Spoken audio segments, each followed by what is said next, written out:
Hello, this is Amanda Malabi with Principles of Marketing Business 312. Today we're going to go over Chapter 13, Retail and Wholesaling. Taking a look at the expanded model of the marketing process, we've gone through understanding what customer needs and wants are, designing an overall strategy from the company's corporate mission all the way through the return on investment on marketing decisions. And today we're going to actually do a deeper dive into one of the parts, which is called the 4Ps.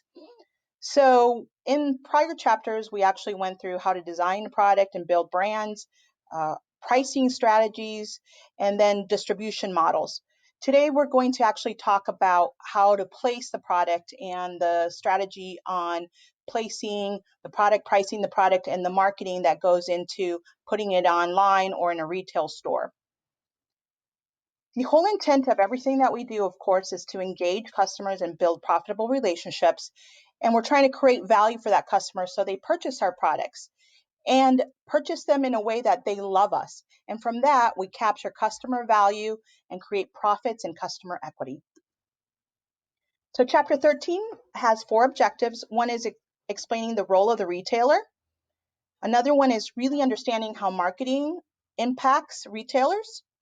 Discuss the major trends that would impact marketing and retailing as well.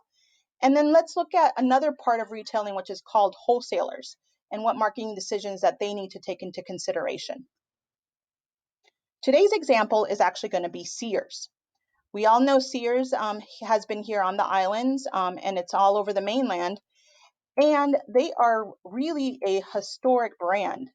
They just were the best brand that there was, the Amazons of the 1980s and 90s, actually. They were founded in 1886, and in 1945, they had $1 billion in sales, which is huge. And they were going international in 1953. They were ahead of their game compared to everybody else in the United States. As a matter of fact, they actually bought Coldwell Banker and Discover Card, and then they actually merged with Sears. They were unstoppable. So from that perspective, looking at it from a customer standpoint, I loved Sears. I loved Sears because of the way that it was marketed. And one of the marketing tools that they had that was really, really successful was the wish book, especially during Christmas time. This is my favorite picture of the wish book, which really drove my parents crazy because I was always showing them this sun-loving Malibu Barbie and her friends, Ken especially, swimming.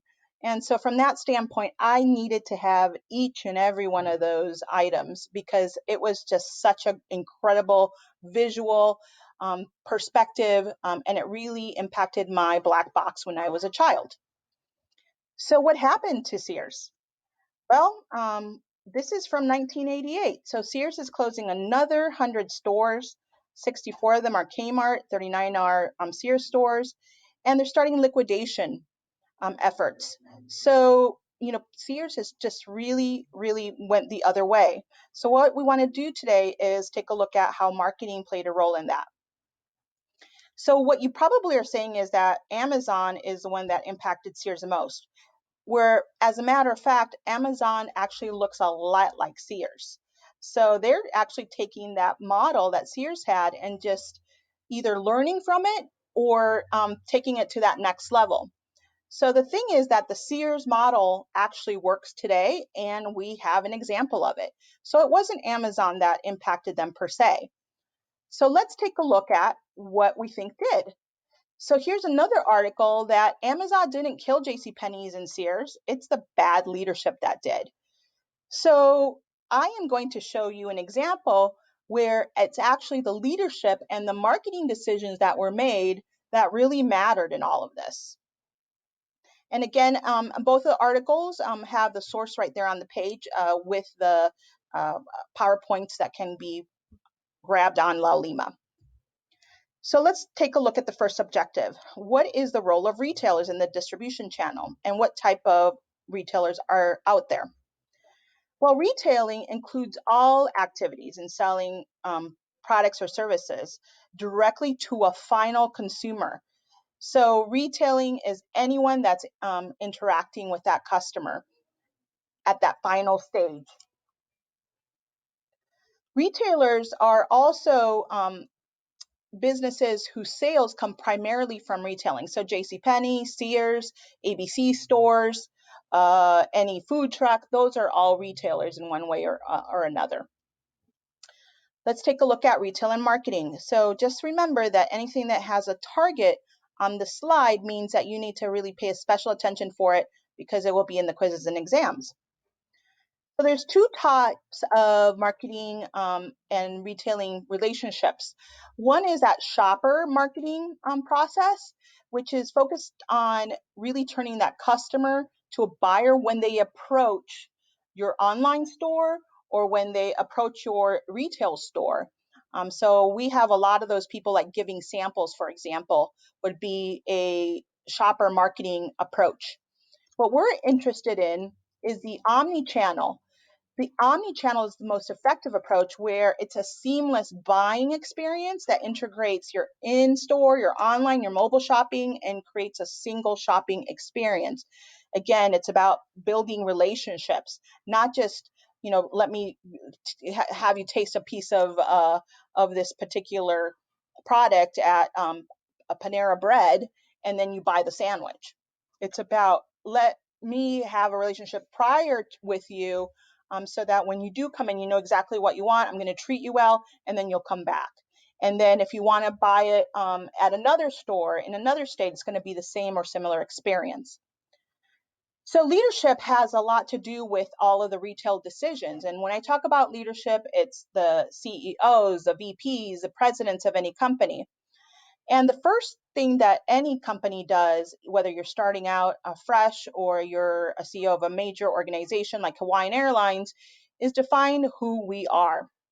That is called classification. Classification of a company is usually identified through services, the product lines, the type of products you sell, and the type of pricing organization that you have. What I'm seeing that the book is missing in this particular decision or chapter is that classification, or defining who you are, should really figure out who the target market is before they start the classification. So from that perspective, that's just my viewpoint, but I see that as something critical that you need to know about. So let's take a look at how Sears define themselves. So the amount of service a retailer provides sets them apart from all other retailers. So for example, some of the competitors for Sears are obviously the other stores at malls like Nordstrom's, Macy's, JCPenney, even the smaller stores, etc. And not only is your product setting you apart, it's the level of service. So there's really three types of services that define any company. One is self-service, the other limited, and the other full service. So self-service, in when a customer helps themselves. So in this particular scenario, you can see that although they have a really great checkout process and it's very clear, there's not a lot of people out there. So helping them choose a particular product. So it's a lot like going to the grocery store and you kind of wander through the aisles and you pick your product, and you even pay without assistance. Let's take a look at limited service. Limited service is when a customer helps themselves for the most part. Imagine a Sears where you pick up your own clothes, but you might get help selecting a power tool, or you have help through checkout. And then full service is when retailers help you in every way. This might include like a high-end store like Nordstrom's, or going to a Best Buy in a particular section where they will help you through that entire process, all the way from selecting the product and then through the checkout, it'll be the same person. So what type of services sets Amazon and Sears apart? Well, for the most part, what Amazon and Sears decided upon is a self and limited service. Self meaning that you check out and pick your products online, and limited service means that you might have one, a limited amount of people helping you through the buying process, but it's not full service, meaning that it is the same person or they're hand holding you through that. That's all steps. So what type of retailer is Sears and Amazon? So the other way to classify is who they are is by product lines. There's five of them. One is the specialty stores like Ben Franklin, which have narrow product lines. And again, there's a Target here. There's department stores, which have a wide variety of product lines like Nordstrom's and Sears. There's convenience stores like 7-Eleven. They have limited lines and high turnover of goods, meaning things get bought and sold very, very quickly. There's superstores, which have food and non-food items like Costco and Safeway. And there's category killers. They're deep in a category with dedicated sales staff. And they personalize selling to convince customers to purchase. So, what type of retailer is Amazon if you classify them by product lines? Well, this is where things get a little bit separated. So for Sears, they're a department store. And again, Amazon takes the Sears model and just takes it up a notch. So they're a department store online, they're a superstore with Whole Foods, they're a convenience store. They're actually piloting that in Seattle with a 7-Eleven model. However, you check yourself out with your iPhone. And they're also category killers because they have a very personalized approach, especially for B2B, our business to business, with Amazon cloud services. So Amazon has decided that they're all of them to meet different types of customers, where Sears is really one, which is a department store. So, what type of stores are Sears and Amazon from a pricing standpoint if you classify them by pricing? Let's take a look. There's four ways to classify stores. One is through the category of discount stores, which are lower prices, with pretty good quality products like a Target or a Sears. One is off-price retailers, which are ultra low prices. They're not going to be like this high-end store, but they're going to have great prices like Ross. There's factory outlets, which are trendy and upscale, like Coach Outlet, and there are warehouse clubs like Costco, which are low prices and no frills. So, what types of stores are Sears and Amazon? Again, this is where it comes a little bit separate. So, Sears is a discount store. They're going to offer lower prices with, an appropriate amount of quality products. What is Amazon? Amazon is all of them. They've taken that model and based off of their customer type, and that's what they always start out with. Who is my customer? And they use data to identify that, and then let me sell them to them accordingly. The last way to classify a retail store is through their organizational approach. So let's take a look at that. There's four ways. One is through the corporate chain, one is through voluntary chain, retail cooperative, and then the franchise. So a corporate chain is really when it's commonly owned and controlled by two or more outlets. And then they have a lot of stores all around, or restaurants, or food stores, or drugstores. Examples are like a Macy's, a Target. Those are not franchised. It's run by a corporate organization. There's a voluntary chain where independent retailers will come together and form something like a voluntary chain of individuals so that they can engage in group buying or merchandising. So examples are like True Value Hardware Store or the Independent Grocers Alliance. Well, they will join together not to share profits, but to buy produce, so it gets a little bit cheaper. There's the retail cooperative when there's a group of independent retailers where the other voluntary chain is a wholesaler sponsored of independent retailers. But here's your independent retailers who jointly establish a central buying organization. So it's not just about a partnership, but they actually buy everything together. So make sure that you understand those differences, and if you need to, please understand them in the book and the definitions there. But here we have like Ace Hardware or Associated Grocers. So from that perspective, we last have the franchise organization, which is you have a contract between like a corporate person or company with a franchise or a manufacturer or wholesaler or an independent business owner. These are the McDonald's, Subways, Pizza Huts, etc. So what is Amazon and Sears? They are a corporate owner. They are not franchised in any way, shape, or form. And they certainly don't have cooperatives, although it looks like Amazon is going to go into cooperatives in health insurance. So that might be a change where Amazon is now going not only into one avenue of organizational approach, but all avenues of organizational approach. So let's recap Sears and Amazon's retail decisions and how they classify who they are. So some similarities between Amazon and Sears are that they have both limited services in store. For example, Amazon bought Whole Foods, and so Sears and Amazon both have limited services in those avenues. And they also have self-serve.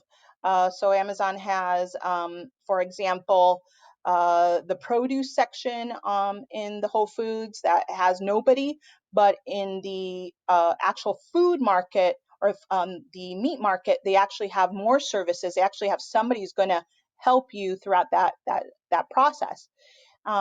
Sears also has self-service in the shoe aisle.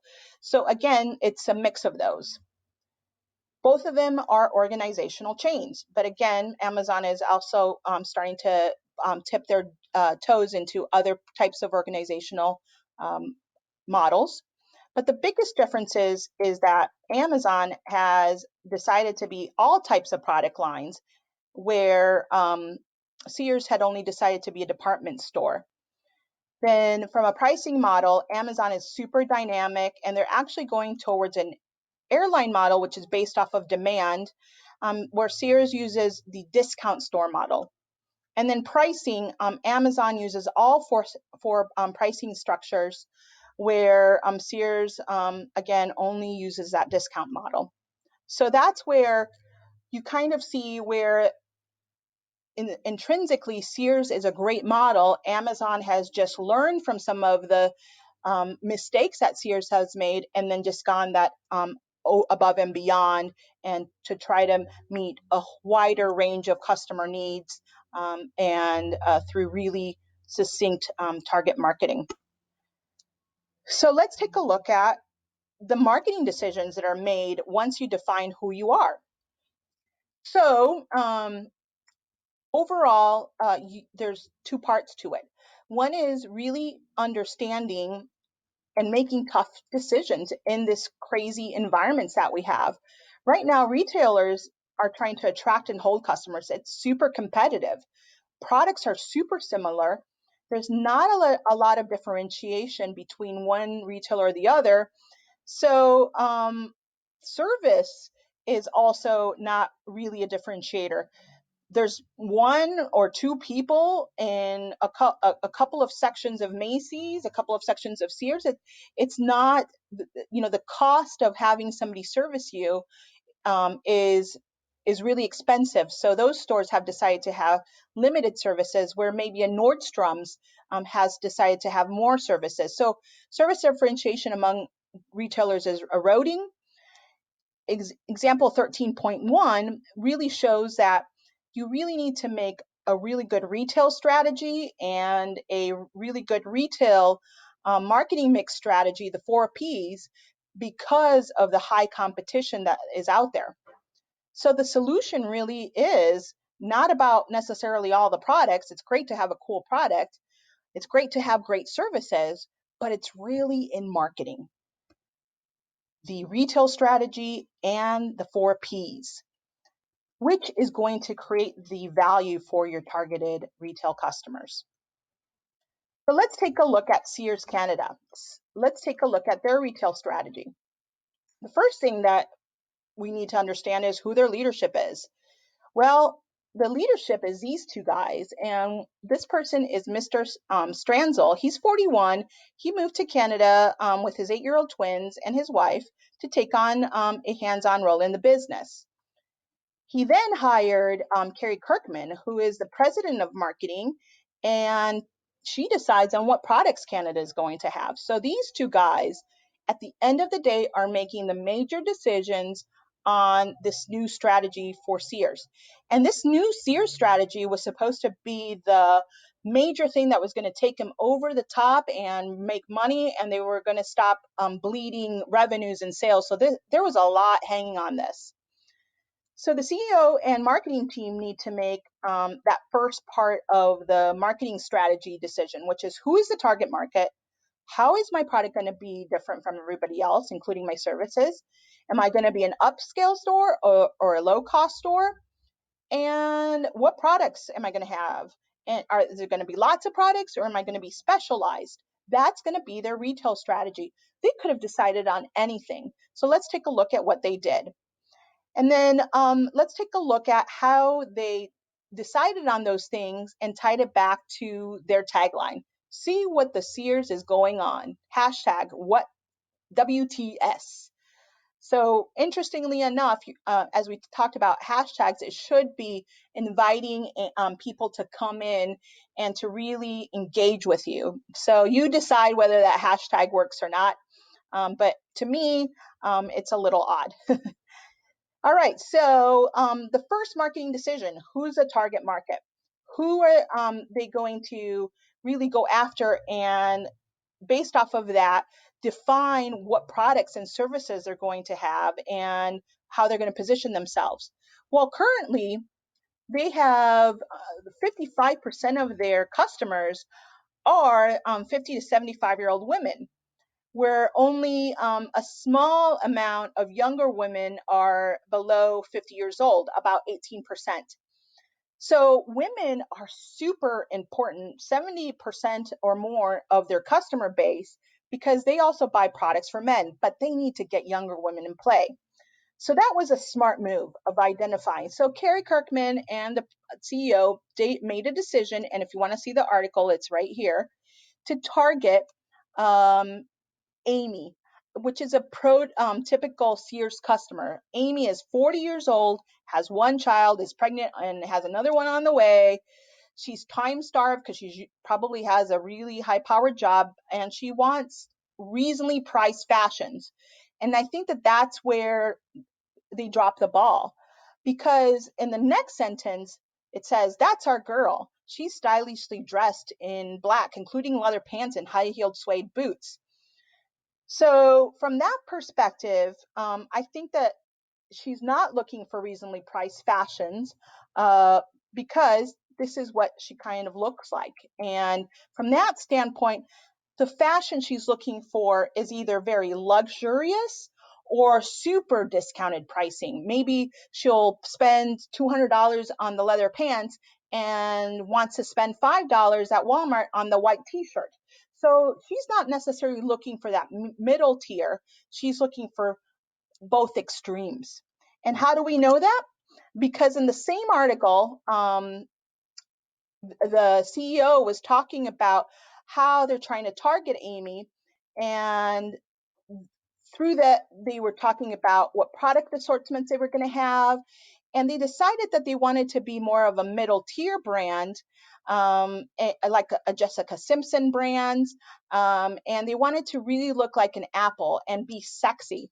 So from that standpoint, they said that they wanted limited services to keep the cost low, and their store atmosphere again was going to be, clean, but not super luxurious, more like the IKEA process, where it guides you through and makes you look at everything, because it's not in straight lines, rather in a maze like process, so that you will take your time through the store.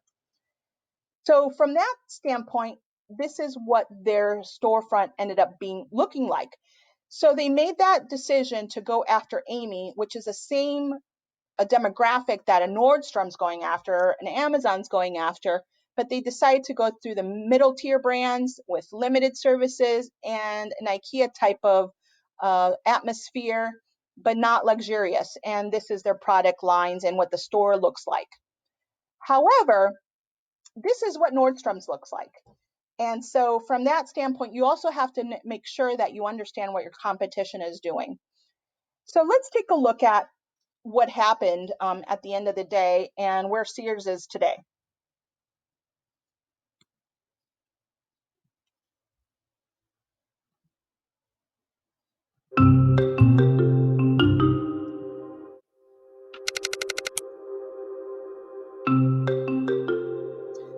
So they visited a store in Jersey City on a Tuesday. The brand is on the verge of bankruptcy. As you can see, it looks great as far as the storefront, but once you get past the storefront, it's a disaster. So let's take Amy coming in because she's attracted to the front of the store, and then look at all of this. What's Amy gonna think? Is she gonna stay? Is she gonna leave? There's tons of things everywhere. It's hard to find things. Remember, she has limited time. It's going to be hard for her to, with her child, like trying to get through all of these products. And she's probably going to say that doesn't really, how's she going to buy something for her child in that environment? Plus, her child probably might get hurt in that environment when things are lying around everywhere.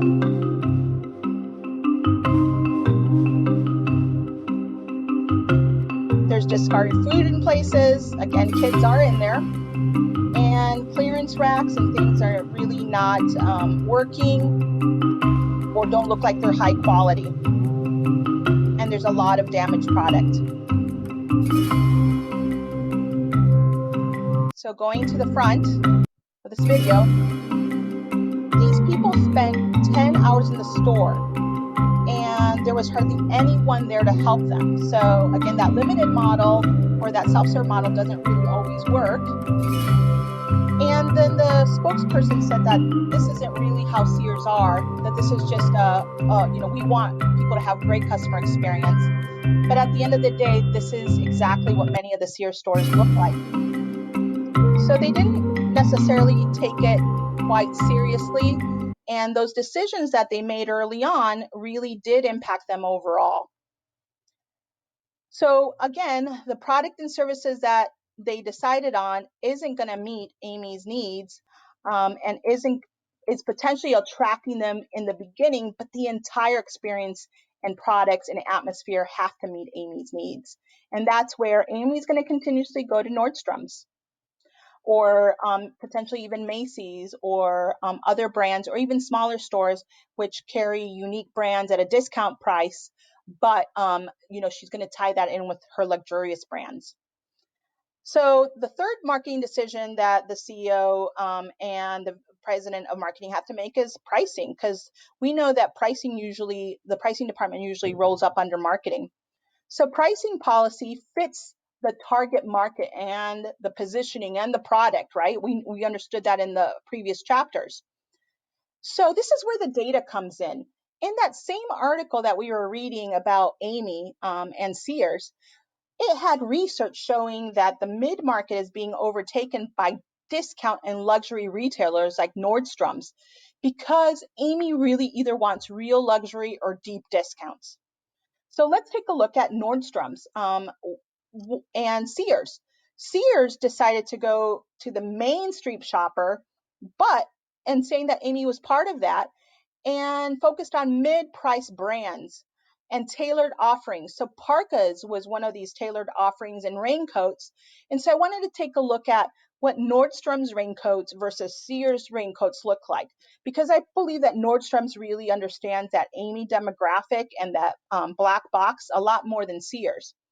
So if you look at here, Nordstrom's carries either super high end, like Burberry raincoats for $595, or they carry cute raincoats at a really discounted price.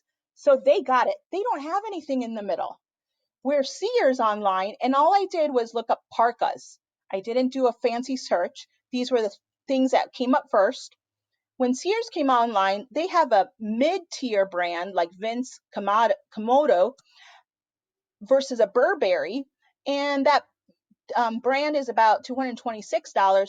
And when I looked at it, 500 parkas came up, and they were all in these mid ranges. So there was nothing deeply discounted and nothing purely luxurious. So I believe that Nordstrom's got the pricing model to attract that target market a lot more than Sears did. Going a little bit even deeper is the online model. So with online, it's not even at the store. This is where you look up Vince Komodo women's duck single vent parka, and I just copied and pasted what came up here first. So the different type of pricing models can be at the retail front or even at the Google Ads perspective. So let's take a look at different pricing strategies that Sears could have taken even online. They could have had high markups or lower volume, like Chanel and Prada. Those are mostly specialty stores. They could have low markups or high volume, so like mass merchandisers and discount stores. And that's what Sears and the Ross is like. They could have high low pricing, which involves charging higher prices on an everyday basis, coupled with frequent promotions. And they're trying to get people to go into their stores and attract them, and everyday low pricing. So, what is Sears? So, in this particular answer, Sears is everyday low pricing. I don't see a discount here. As a matter of fact, you saw in the previous example that the discount is super critical, or they want to pay full price. Well, here we show that Sears is using everyday low pricing, and on top of that, they're not the lowest pricer out there. So they're not even checking the competition. eBay and BHFO are $40 to $50 cheaper with free shipping. So that strategy isn't going to work for them either. So let's take a look at the retail marketing decision number 4 that they had to make. Well, what advertising are they going to do? What types of sales promotions are they going to do? And public relations and direct marketing that they will create to further attract and engage that customer. Well, we're not going to go look at all of them, but one of them was, well, where are you going to place a store? So this Canada store decided that they could either go into like a central business district. So for example, Waikiki is considered a central business district, or a shopping center like Ala Moana. Well, what they decided was a shopping center, and that usually tends to be more expensive. So that would make sense that you would have more higher prices versus mid-tier prices to overcome any cost implications.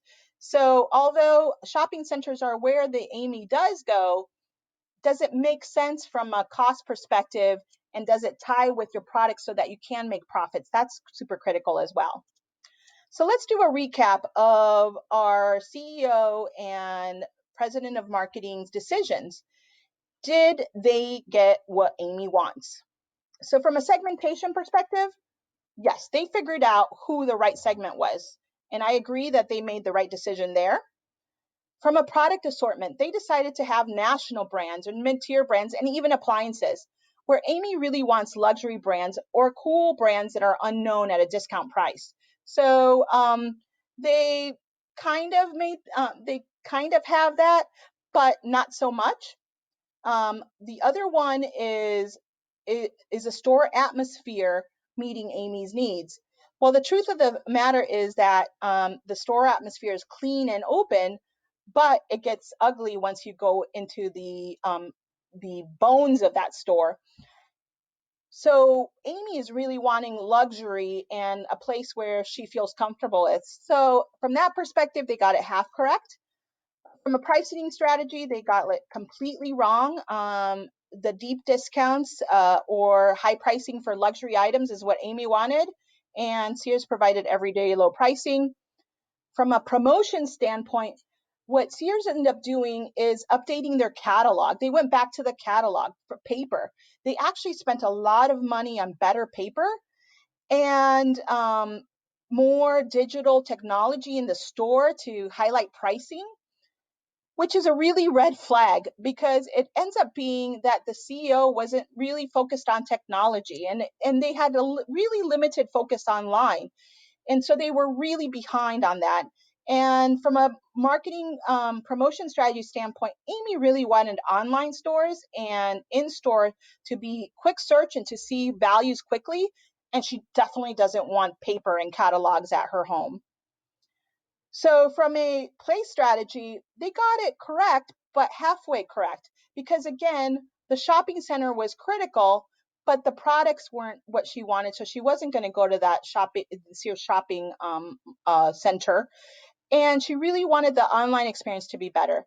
So at the end of the day, The Canada CEO and the marketing CEO, they made a lot of changes. Okay, I grant them that. And they were trying to, capture that Amy's heart, but they didn't do it because they made really bad decisions. And at the end of the day, Amy isn't going to purchase there.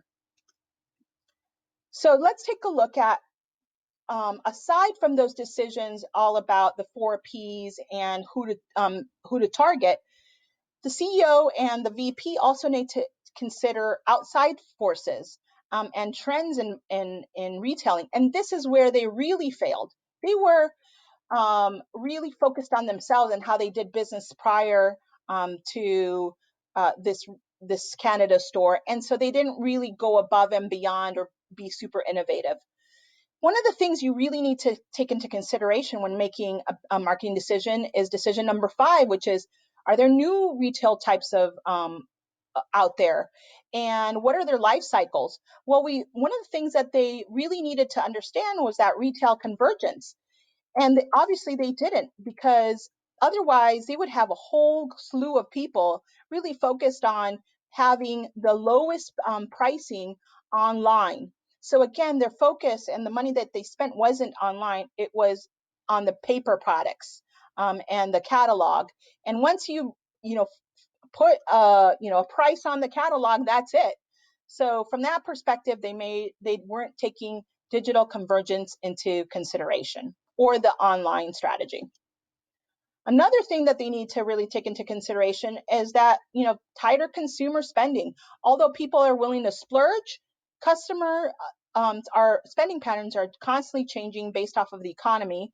They want more benefits, and other retailers are having a hard time. So Sears should have really started looking at, why are the competitors having a hard time too? And if the competitor isn't having a hard time, what is it that they're doing to meet that customer needs?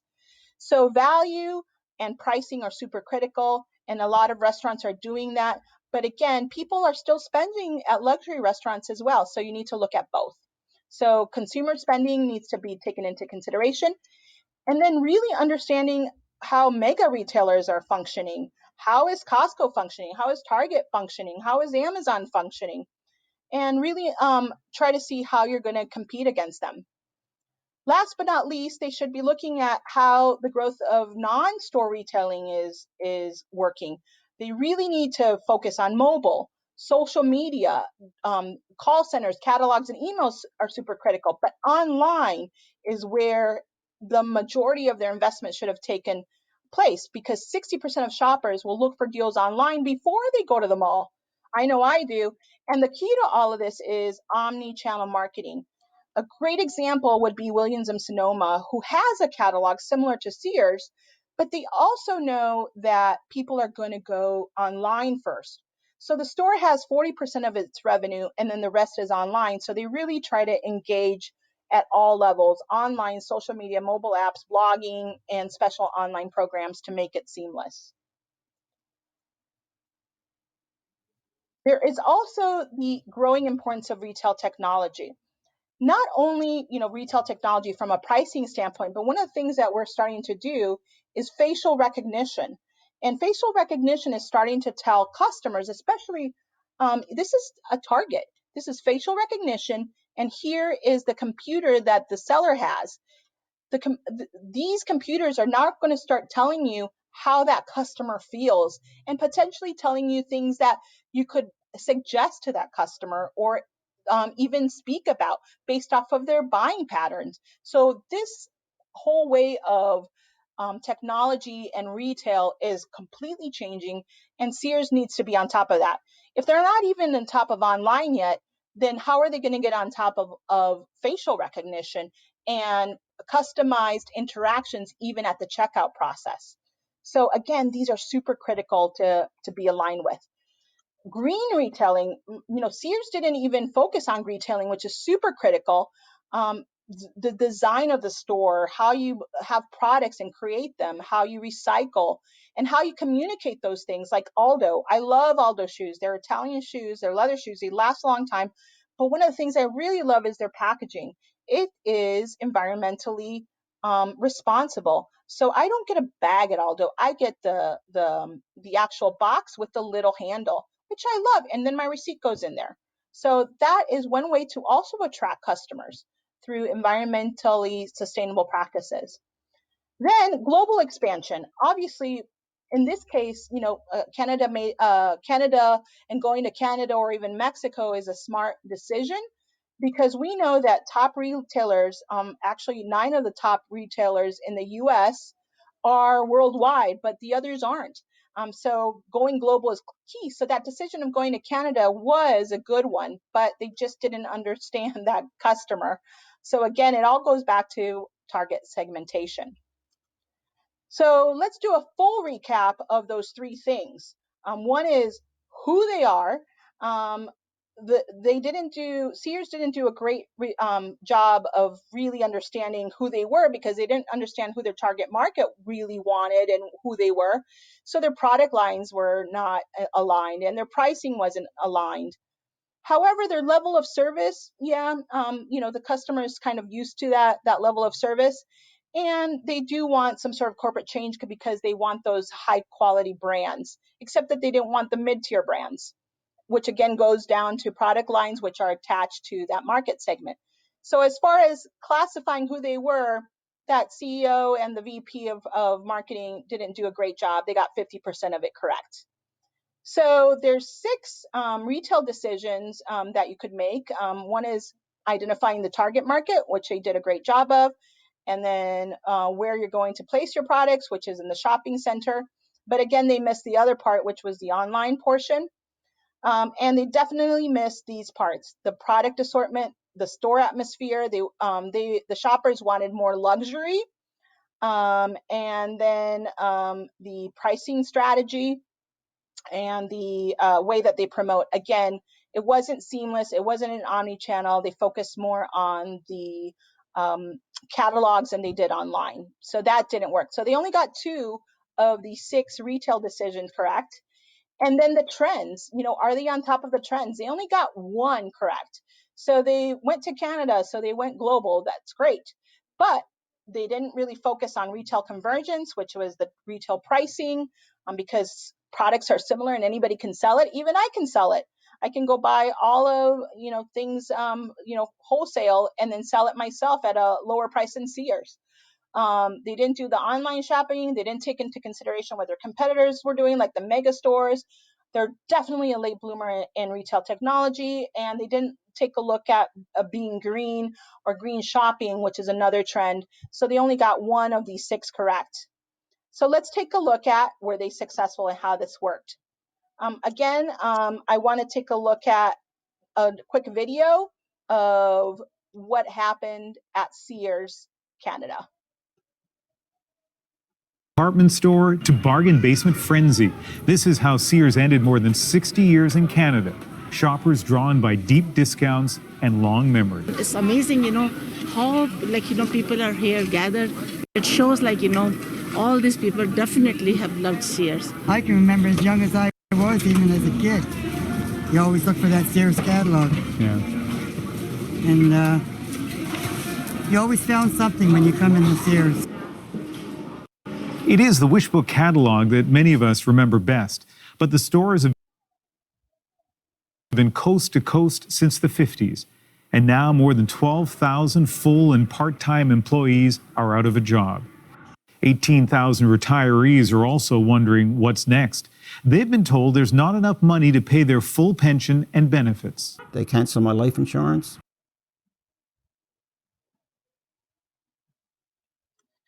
I'll let you take a look at that video more in detail if you'd like to. But at the end of the day, the marketing decisions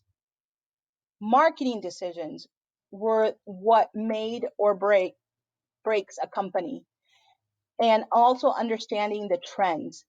And at the end of the day, the answer is that the CEO only got 5 of the 16 critical decisions correct, and the revenue plummeted.